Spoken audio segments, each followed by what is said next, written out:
uncovering the secret behind reincarnation being erased from the Bible. Have you ever wondered if everything you know about your faith might be built on an incomplete truth? Reincarnation, the belief that our souls can live multiple lives, wasn't just some foreign concept to early Christians.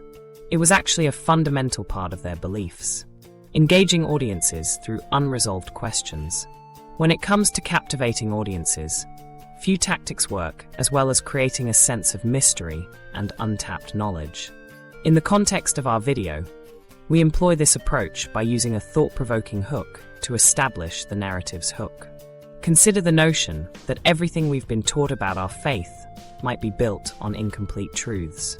This paradoxical idea challenges our understanding of what we thought we knew. Reincarnation, a concept often relegated to the fringes of spiritual discourse, holds a profound significance in the early Christian narrative. Imagine being part of a group that revises the fabric of an entire faith. This is what happened in 553 CE, when Emperor Justinian convened the Second Council of Constantinople. Behind closed doors, leaders made decisions that would forever alter the Christian doctrine.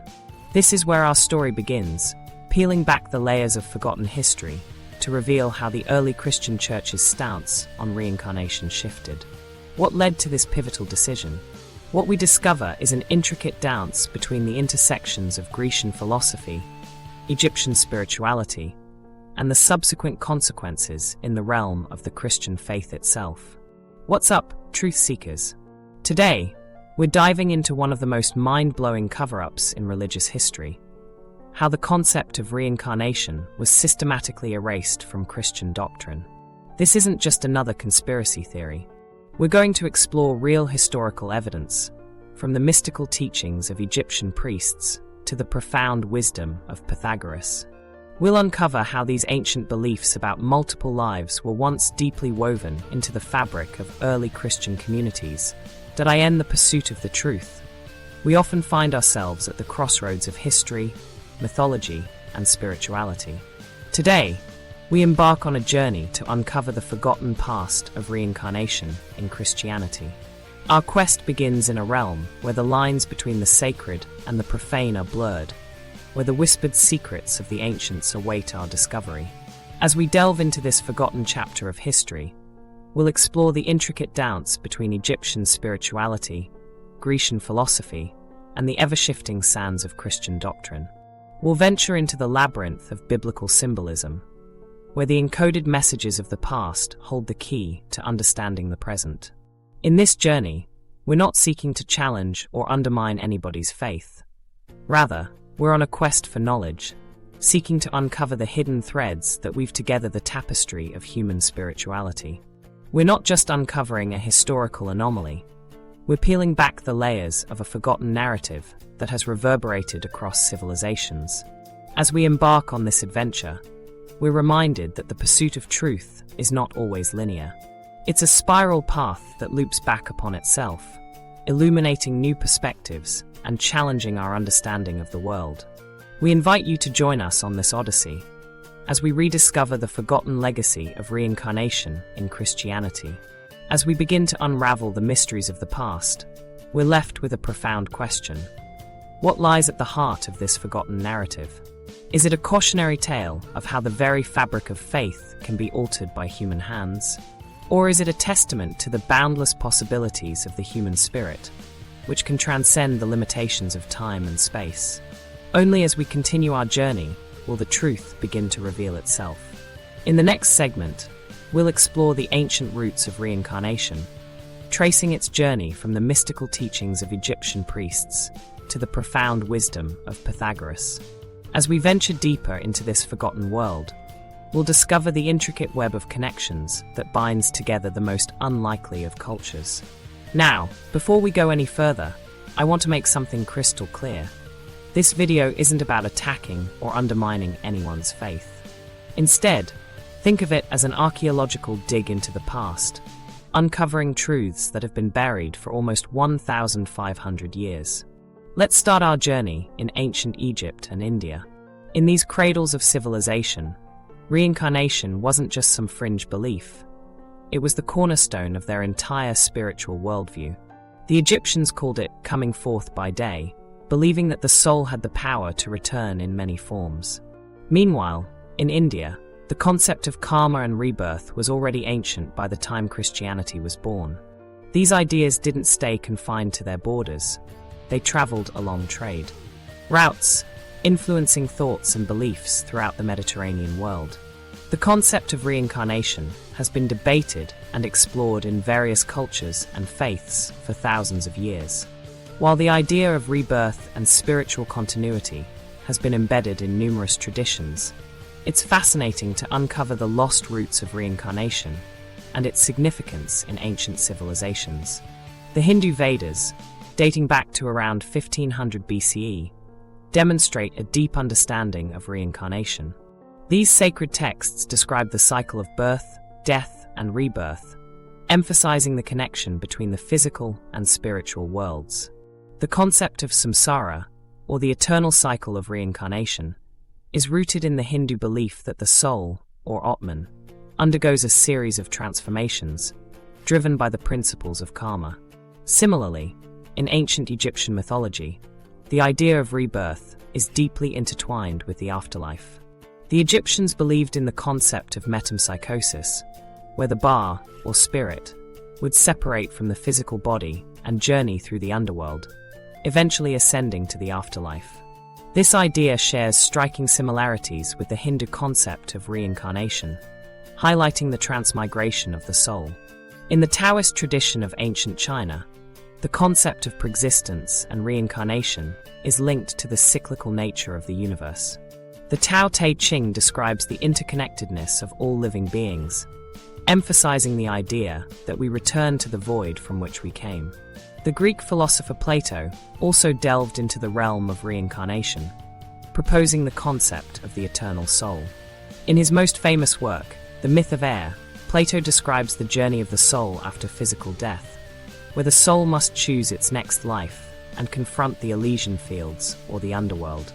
The Babylonian epic of Gilgamesh also hints at reincarnation in the guise of the immortal Gilgamesh, who is said to have achieved immortality through a divine decree. While not explicitly stated, the story implies a connection between the human soul and the cosmos, marking one of the earliest recorded examples of reincarnation in literature. These diverse traditions and historical accounts shed light on the complexity and depth of reincarnation across cultures and time. The threads of reincarnation weave a rich tapestry of spiritual philosophies, offering insights into the human condition and the mysteries of the universe. Enter the brilliant minds of ancient Greece. Pythagoras, that same guy you probably learned about in math class, taught that souls moved from one body to another. Plato, in his famous work The Republic, described souls choosing their next lives in the afterlife. But here's where it gets really interesting. These Greek philosophical ideas about reincarnation didn't just disappear when Christianity came along. Instead, they became part of the intellectual foundation that early Christian thinkers built upon. Greek philosophy had a profound impact on the development of early Christianity. Platonism, with its emphasis on the transcendent and eternal nature of reality, influenced Christian thinkers such as Origen and Justin Martyr. They adapted and incorporated Platonic concepts, blending Greek philosophy with Christian theology. The concept of the soul and its relationship to the body was another area where Greek philosophy intersected with Christianity. Christian thinkers like Arius and Athanasius drew on Greek ideas about the immortality of the soul when debating the nature of Christ. Another Greek philosopher who had an impact on Christianity was Aristotle. Although his ideas were not universally accepted, Aristotelian concepts such as hylomorphism, the idea that reality consists of matter and form, influenced Christian thinkers like Thomas Aquinas. The decline of the Roman Empire in the 5th century created a power vacuum that allowed Christian ideas to spread throughout Europe. As the influence of Greek philosophy continued to shape Christian thought, early Christian writers like Clement of Alexandria and Irenaeus used Greek philosophical concepts to defend their faith against those who criticized it as a barbarous superstition. Greek philosophy's influence can also be seen in the Council of Nicaea in 325 CE, where Christian bishops, many of whom were familiar with Platonic ideas, debated the nature of Christ. The Nicene Creed, which emerged from this council, reflects the hybridized philosophical and theological thought that characterized early Christian doctrine. Let's look at some fascinating passages from the Bible itself.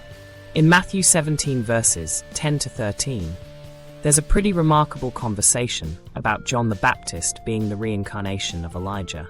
Jesus doesn't deny this, he confirms it. And then there's this intriguing moment in John 9 verses 2 to 3. The disciples ask Jesus about a man born blind, saying, "Rabbi, who sinned, this man or his parents, that he was born blind?" Now, think about that question. For a second, how could someone sin before they were born unless they had a previous life? Early Christian teachers and reincarnation. Many people know that the concept of reincarnation was present in early Christianity. However, it eventually disappeared from the biblical accounts. This raises interesting questions about the evolution of Christian teachings and the potential reasons for the exclusion of reincarnation. Origen of Alexandria, 185 to 254 AD, was a renowned Christian theologian and philosopher. He taught that the soul has existed before birth in a pre-existent state, often referred to as the pre-existence of souls. This concept is linked to the idea of reincarnation, where the soul returns to earth in a new body after death. Gnosticism was a diverse and complex religious movement that emerged in the 1st century AD. Many Gnostic sects believed in the concept of reincarnation, which they linked to the idea of spiritual evolution. According to Gnostic teachings, the soul embodied multiple times before achieving spiritual enlightenment and returning to the divine realm. Moni, 216 to 276 AD, was the founder of Manichaeism, a Christian Gnostic sect that flourished in the 3rd century AD. Moni taught that the soul undergoes reincarnation until it reaches a state of spiritual perfection. He believed that the cycle of reincarnation is necessary for the soul's progress and ultimate liberation. The decline of reincarnation in early Christianity. The spread of Christianity throughout the Roman Empire and the establishment of the Christian Church led to the marginalization of reincarnation as a doctrine. As the Church solidified its authority and teachings, the concept of reincarnation was gradually excluded from Christian theology. Irenaeus of Lyons, 130 to 202 AD, a prominent Christian theologian, was instrumental in suppressing the Gnostic sects and their teachings, including reincarnation. His teachings eventually influenced the development of Christian orthodoxy, further erasing the concept of reincarnation from Christian doctrine. Loss of ancient traditions.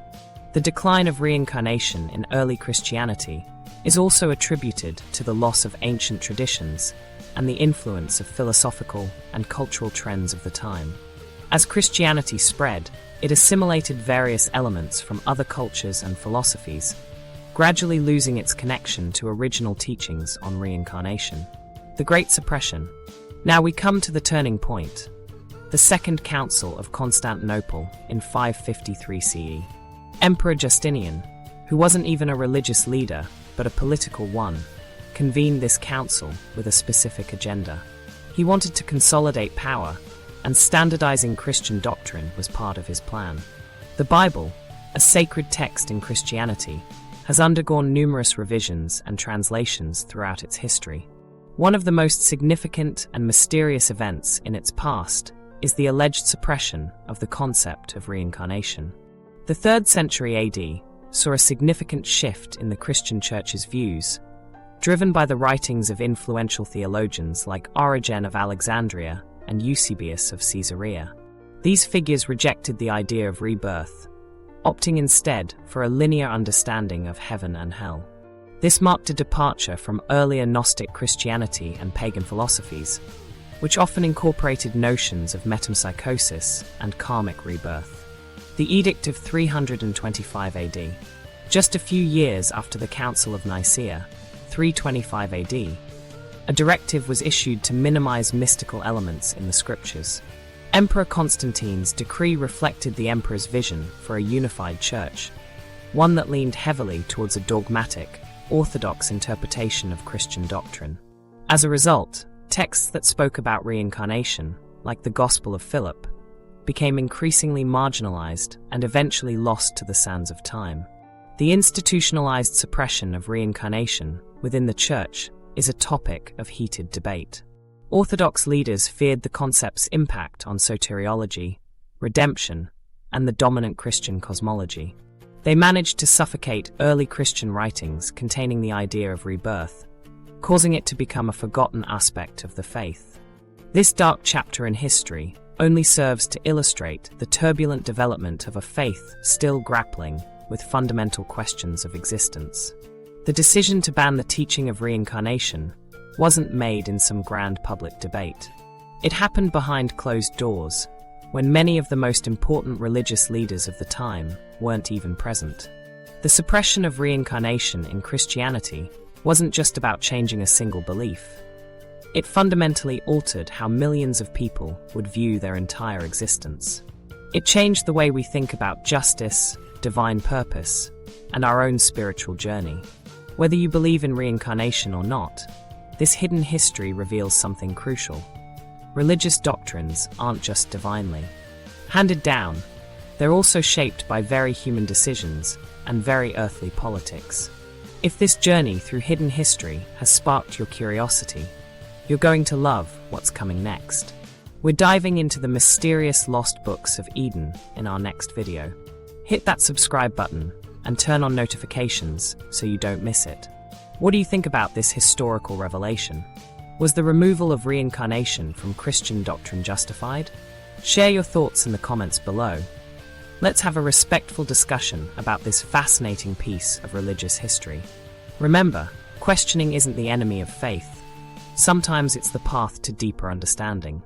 Until next time, keep seeking the truth.